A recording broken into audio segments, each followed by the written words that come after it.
What's up, YouTube? uh, Thought I'd take a break from the local law enforcement and go back to making some videos about some stuff I love to do and love to work on, and that's my mowers. And so just thought I would give y'all a little update on this mower here that you see. It's been about a year. If you go back in my channel about a year ago, and I'm going to put a link to the description to that video on this mower. Pretty much shot it like right after I got it, and was just trying to figure out, well, first off, had to have time to work on it and also get clear direction on it, what I wanted to do with it. And so I pretty much have figured out what I want to do with it, and have started. So let me bring y'all up to speed and what's got it to where it's at today, and then also to tell you guys what it is. It's a Sears Craftsman 830. That's what it's called. And 830 is because it had a 8 horsepower motor in it, and it had a 30-inch cutting deck underneath it. And which you can see right here, 8 horsepower right there on the front. If you watch that other video, the 30-inch cutting deck is gone, just too far rusted out from sitting on the ground for so many years. This mower sat for 40 years before I got it. But to tell you guys what my plans are with it, I watched some videos on YouTube of people working on these older cars, rusted out cars, and they do what's called I guess a resto mod of sorts, kind of a way of restoring it, but they call it a derelict restoration. What that means is that it looks like a rusty piece of junk, but it's got a really nice motor in it, and it goes really good. And so that's kind of my plan with this, is to do a derelict restoration on this.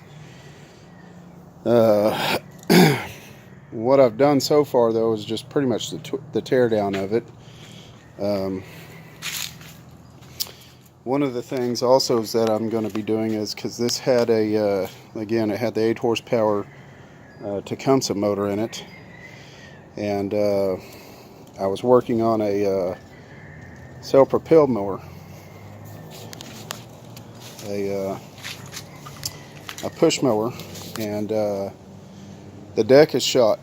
The deck was completely shot, and the self-propelled part was broke, but it had a really good engine, Briggs & Stratton 6 horse on it.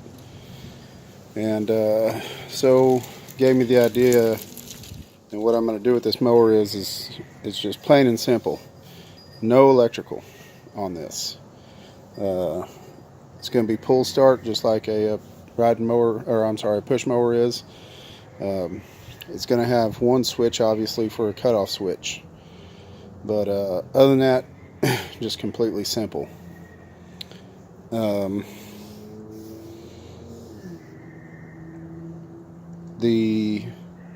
Where I'm at right now, as far as what I feel like the next steps are, is I got to figure out this rear end. What it is right here. It's got way too much flex right there. So I got to get in there and figure out what's going on there, and figure out why it's flexing. It doesn't need to be flexing like that. So everything's rusted though, so I'm gonna have to what I usually do is get on YouTube and research videos on how to take stuff apart, and that's probably what I'm going to do here. Excuse me. Then the Peerless transmission in there. I've got to figure that one out too. Not that anything's wrong with it, but what I mean is been sitting for 40 years, so I think I'm gonna have to at least see about getting some good new oil in it, gear oil in it, and before I put it into use. I was able to spin the sprocket on it and also the pulley underneath, and it does everything it's supposed to do. So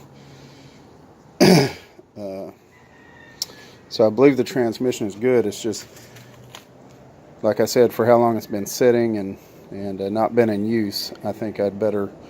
Plus, I don't think that the guy that had it before me did a lot of maintenance on it, so I do believe I'm going to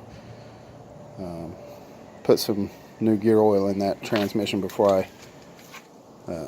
do anything with it.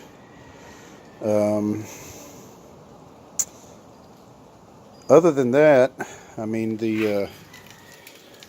I got a new seat pan up there, which I'm going to just put a seat pan on it. I'm not going to put a full-fledged seat on it. And it just goes back to that old school derelict look on it. And the original seat pan that's on it is severely rusty and like paper thin in some areas, and that one there that you see is in a lot better shape and a little bit newer, and so I'm going to be mounting that on there. It's not going to cut any grass after I'm done with it, at least by itself anyway. There is another video on my channel, and I may link that one in the description of this, of a pull behind mower that I built, and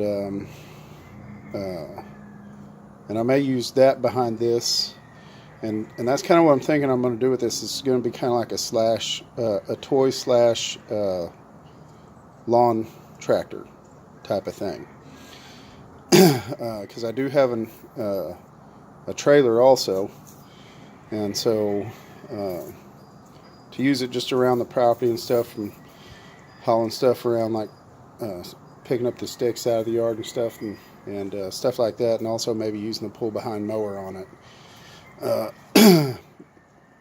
And speaking of the pull behind, I'm looking at possibly upgrading that, but that's not what this video is about. This video is about this mower here. So but if I'm going to use it behind this, then I'm definitely going to want to upgrade it.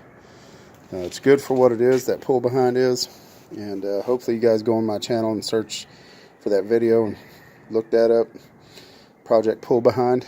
But I mean, it's good for what it is and what it does and everything, but I believe that I could do a little bit better. And so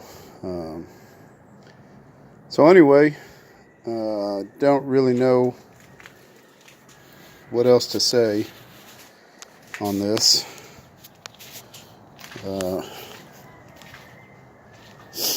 Just going to try to make videos and keep y'all updated. One of the things is that, you know, it's set for a year. Why? Because I'm not in a big hurry, you know. I just want to, I mean, I want to get it done, but I'm definitely not in a hurry. So, and it's nice to be able to work on a project, not be in a hurry, and just be able to work on it at leisure. So, anyway, guys, so I think the next step is, like I said, is that rear end, and then that transmission, and then mounting that Briggs & Stratton motor in there. So I don't know how long it'll be, but if you're interested in this project, please look forward to all of my future videos on this, and try to keep y'all posted. So God bless, and y'all take care.